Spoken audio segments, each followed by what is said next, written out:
Hello and welcome to another episode of eScoot Talks. This episode today is going to be a little bit different, so I'm going to try and do a tiny bit of editing in a way that I'm going to actually record this episode in a couple of short clips that I'm going to then join together. I'm also testing a new mic, so towards the end of the episode you can actually let me know in the comments down below, do you prefer this mic or mic that I used to use before, and then like down the road we're going to see actually how things work better.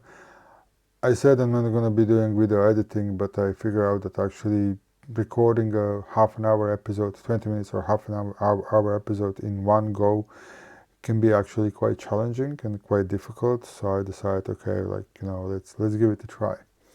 So this episode is going to be a buyer's guide. It's going to be top 10, 11 my favorite electric scooters to buy. We're coming towards that time of the year when some of you might be considering to treat themselves with electric scooter or their loved ones. So, I decided, okay, regarding everything that I tried so far and my repair experience, let's pick up some scooters that I find really good, and if I would be buying scooter for someone else as a gift, what I would buy, or if I would decide to treat myself with electric scooter. Now everybody who knows me knows that I'm actually absolutely against buying electric scooters for kids, and the thing is that you get a couple of kids in the school that get electric scooters, and then suddenly everybody wants electric scooter. And it's not that we are all skilled on the same level. So, while, some of us are born to be in motorsports, some of us are born to be in some other profession. It's not that everybody is great for everything. But if I would be going for electric scooter for kids, then I would definitely start with something slower. I wouldn't immediately go for 50 km/h scooter, even that I did see those things happening. Okay, I did see really powerful scooters being ridden by really young fellas out there. But as I said, I wouldn't go down that road. So, but if I go down that road and whoever asks me, what to buy for kids, I would usually say just, this Segway 9-bot kids electric scooter. It's something like between 8 and 12 km/h. They seem to be quite reliable because so far I didn't had even one in for repair. And actually my friend Martin, he got two of those for his kids, I think like 2 years ago or roughly 2 years ago. Martin, by the way, if you're watching the episode, you can actually comment, put in the comments down below how long ago you got those scooters for your kids, and did you had any problems or trouble. As far as I remember, he never had any problems at all. Also, Martin is founder and admin of Electric Scooter Ireland Facebook group. I'm going to actually link it in the description. And if you're in Ireland, if you have electric scooter or want to learn a bit more, or look for advice or join the group ride or something, definitely join that Facebook group. Now, next scooter on the list is going to be probably the best budget electric scooter, and we have two scooters in this category. Now, why Xiaomi? Xiaomi is definitely not the best scooter, but it is here for a reason that it's really a reliable scooter. They are not breaking down. If they are being used in the right way, if they are not being abused, they're not breaking down. Only problem is a bit of a squeaky noise on a folding mechanism, but everything else is perfectly fine. Now, I did get them in with punctures quite often because they're of course really popular. I would get them in with the water damage because they are not waterproof. But the brilliant thing about this scooter is that like every single part for that scooter is available. Whatever you need, you're gonna find original or replacement part. Now, when it comes to replacement parts, you really need to know what's quality part, what's not. If you buy just something cheapest out on the market, it might not be that great quality, but like literally every single screw, bolt, nut, rubber seal, whatever you need for that scooter, you can find it, you can buy it. And even doing repairs yourself on that scooter is not going to be too difficult. But anyways, there are some things that I would advise you definitely. If you're not sure, rather go to specialist than doing things on your own just because you saw it on YouTube, because, well, you can probably find a kidney surgery video on YouTube, but that doesn't mean that you will be able to perform one. So think twice before you start doing something, because it might end up on a really hefty price tag. Now, another scooter in a budget category is going to be Pure, and I'll be dead honest, when I first saw this scooter, I honestly really didn't like it. I didn't like the battery compartment, how it looked like. It just didn't look like it's, too quality built, but oh boy, I was so wrong. So they're not too popular in Ireland because it's a UK-based company. Some people did get it while there was a shop up north in Belfast, but now lately not many of them aren't here. But like the only problem that scooter ever came to me was a puncture repair, and I got one with a bit of a problem with the controller, but that was over 2 years old scooter. I had only one that I needed to replace the outer tube because it was worn out. But everything else, no water damage. And like water damage is a quite popular problem. No burnt controller, no broken stem, nothing, literally nothing. So it is really a great scooter. Now we're going into kind of a mid-range category. Mid-range category, first thing, my first choice. So this is just a little bit over 500 euros, something maybe 600 or 700 euros. The prices are going up on 9-bot Max G30 is, well, as I said, 9-bot Max G30, really quality built scooter, built-in charger. That's absolutely brilliant thing, at least to me. Like I did 3,500 kilometers on that scooter without even a puncture, okay? No problem at all. Never had a scooter with a water damage. Built-in charger. When I had mine, I just got a like 30-50 centimeters short charging cord. I had that in my bag, and that's it. If I need to charge it somewhere, that's it.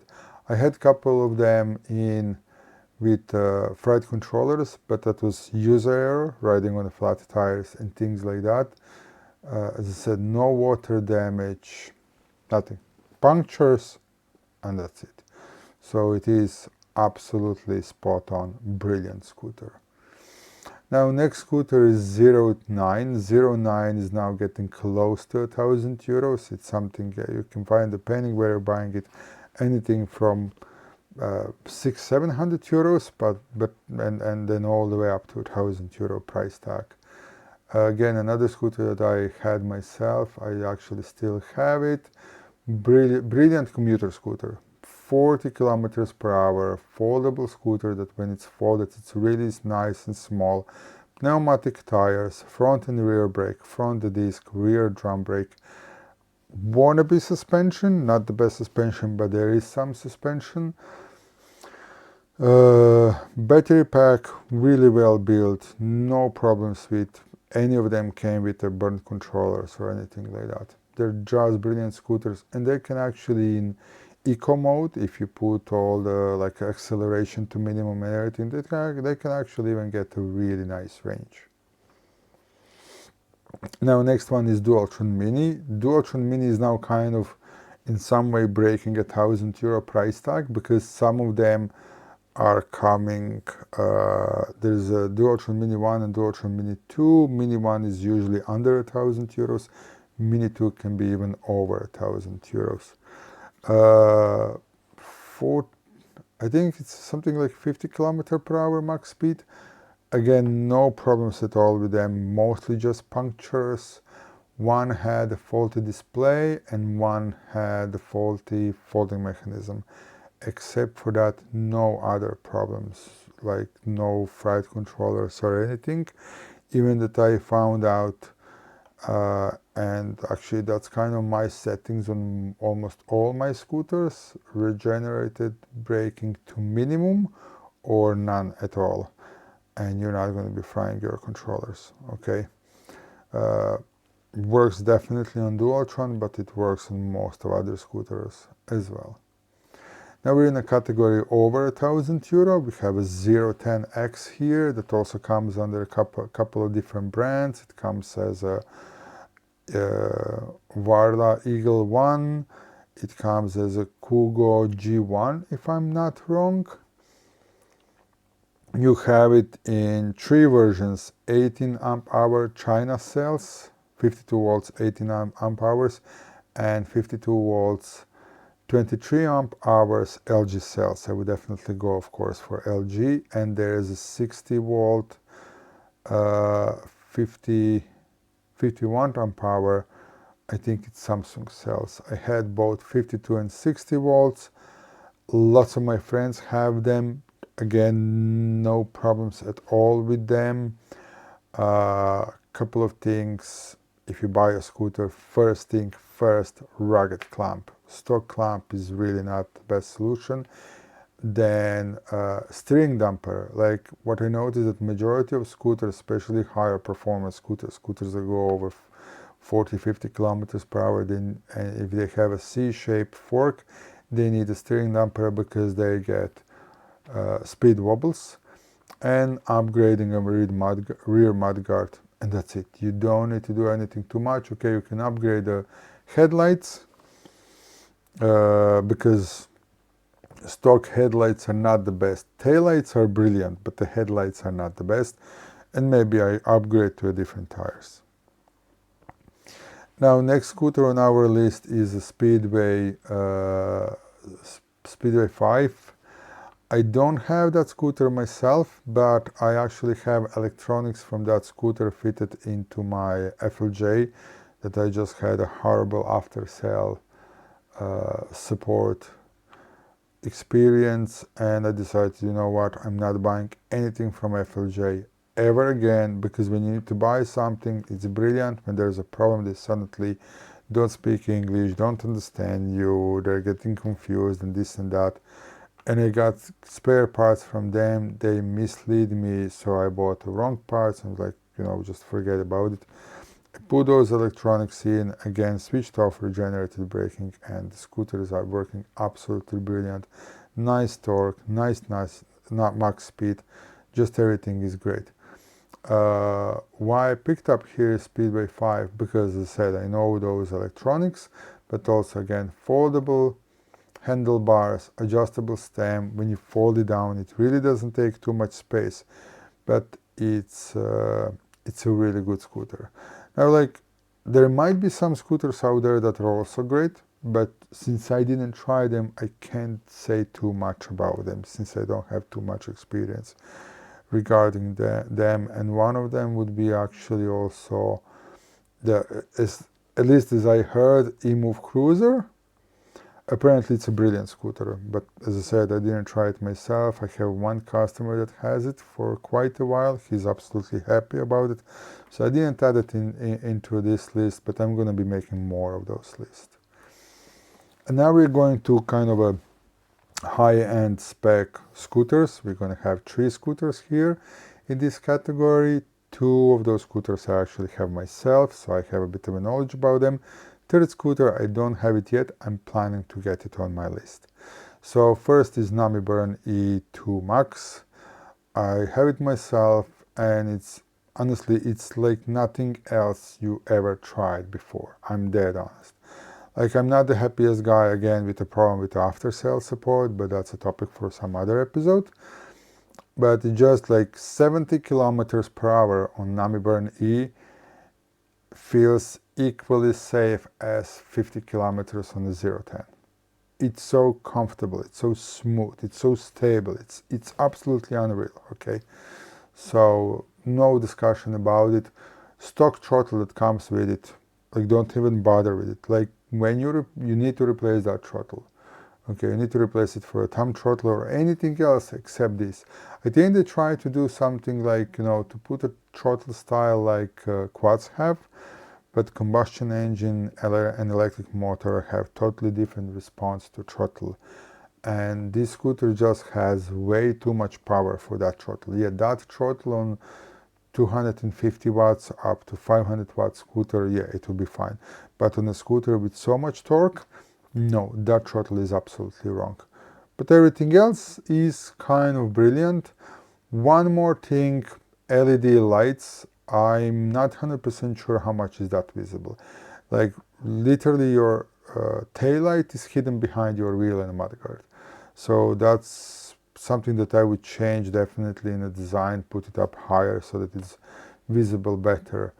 But everything else is brilliant. Like, this folding mechanism and the locking mechanism is just like, well done. Now, next scooter here is Wolf King GT. I have that one as well. Mine also came with those off-road tires that I immediately replaced for road tires, even though those off-road tires have that anti-puncture gel that I first saw in an iBot Max G30, and it's working brilliant. But for this price tag scooter, I'll be dead honest, and sellers can hate me, manufacturers can hate me, I don't mind. Such a expensive scooter, and that it came from the factory with such a low quality control, it's just not acceptable. Honestly, like mine had a problem with the folding mechanism, with really important part, folding mechanism and locking mechanism has some loose screws, so I needed to tear apart nice part of scooter before I managed to fit that in a place. In the meantime, my friend actually went for a test spin and he crashed on that scooter because of that problem.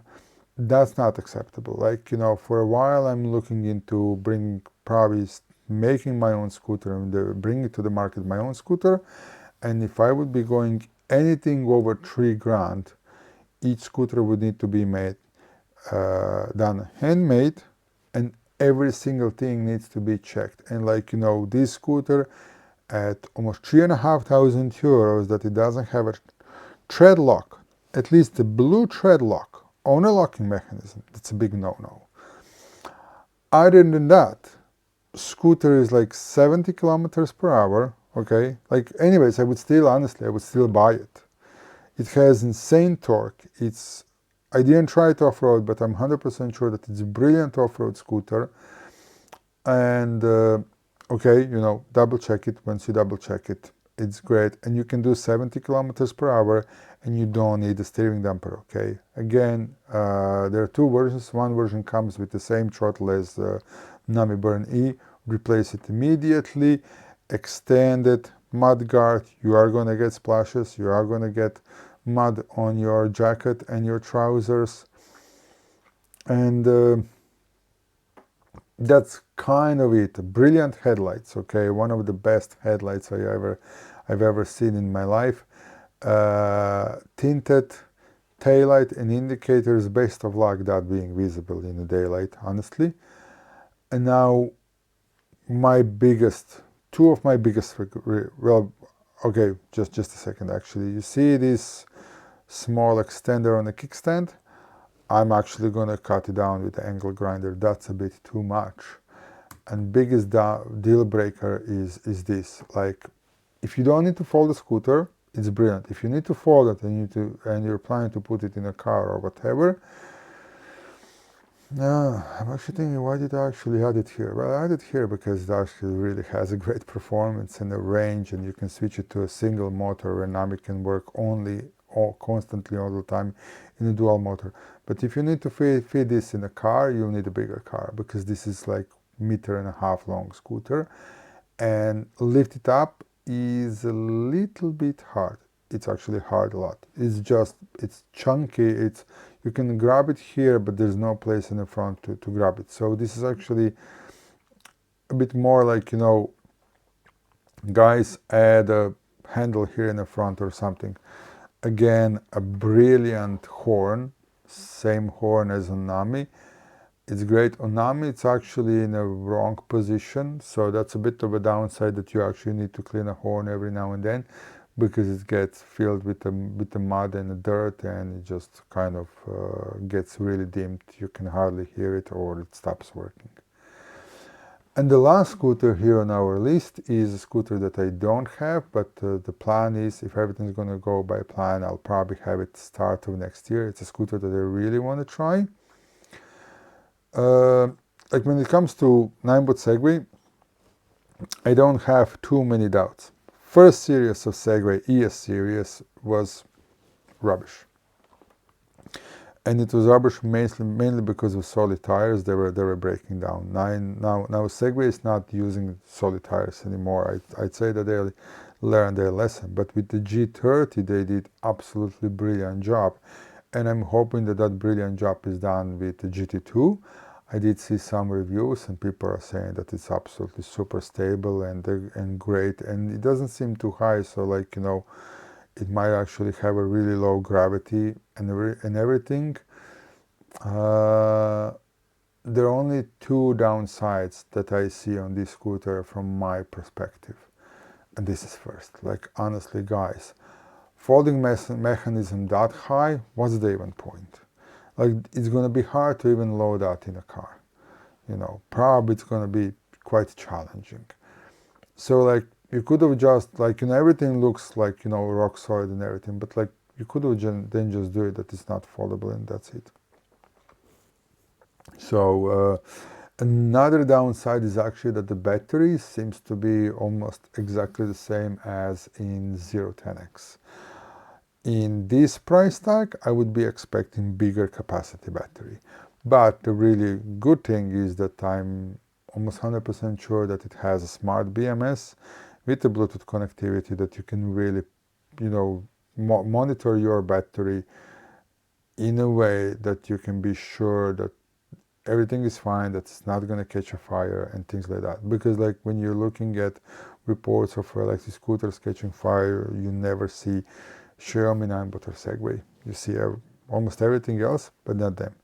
They have a smart BMSs, they have temperature sensors in their batteries. So I find them really quality brands. So that's going to be all for this episode. I actually managed to record everything in one go without needing to cut it. Well, okay, maybe I'll try that for some other episode. That's it for this part of the episode. I'm just going to give you a couple of advices if you're buying second-hand scooters. So, first thing first, I would actually kind of avoid buying second-hand scooter. But if I'm buying a second-hand scooter, first of all, I want to make sure that it's not stolen. Okay, that's the first thing. Then I want to try and find out how old it really is. Okay, because if it's older than year or 15 months, I probably wouldn't buy it, because I don't know how long battery is going to last. The batteries don't last forever, you know. So just too risky. I would buy it, but it really has to be quite cheap. And if scooter is not working, then I'm buying it only if it's fraction of the price. Because if scooter is not turning on, it can be faulty battery, it can be faulty electronics, but it can also be everything faulty. You know, it can be a faulty motor and a dashboard and everything, and that's not worth it. Like, you know, that scooter like that isn't worth anything. If I can test it in some way, then okay, we can talk about it. So if you're buying a second-hand scooter, try and double check if you can bring your scooter somewhere for a test. You can always contact me, and I'll be happy to help if I can. You can even bring it for pre-buy test if seller agrees to that. And one thing, no matter what seller says to you, like, oh, it's only recalled, check tires, check handle grips. They're gonna reveal how actually old scooter is. If you're buying scooter online, like if you're buying a new scooter, you have mainly two options: buying local, buying online, or buying on some kind of online adverts or whatever marketplace. If you're buying online or in a marketplace, or AdWords, you're probably not going to get any warranty. Like, you are going to get a verbal warranty, but when something goes wrong, that profile or that user account can be deleted a long time ago. So you probably, like, you can get stuck with a scooter that can be fixed or whatever. If you are buying online, similar thing can happen. So I would probably rather go to a local store where I know where I can go if something goes wrong. But I would, of course, look for, some review, some background check or whatever, because even the store, like, it can close today and open tomorrow after under a different name, under a different company name, and that's it. There's nothing you can do, So that's it, guys. I hope you liked the video. If you liked it, hit that thumbs up, subscribe, share it with your friends if you think it's going to be useful to them.